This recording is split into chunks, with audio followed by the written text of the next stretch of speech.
Hvordan er det for et ung dansk talent, der kommer til en stor udenlandsk klub? Kan han stadigvæk gå i skole og passe sin uddannelse? Nej, altså meget hårdt og meget generaliserende vil jeg sige nej. Altså når du kommer til udlandet og kommer til en udlandsklub, så er uddannelsen den består af fodbold.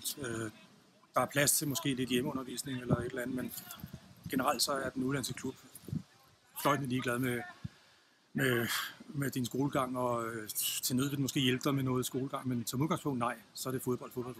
Kan man tale om, at uddannelse ligefrem kan være en hindring, hvis man nu som spiller insisterer på, at man vil have sin uddannelse, at det så ikke kan lade sig gøre? Eller? Ja, det er det, bestemt.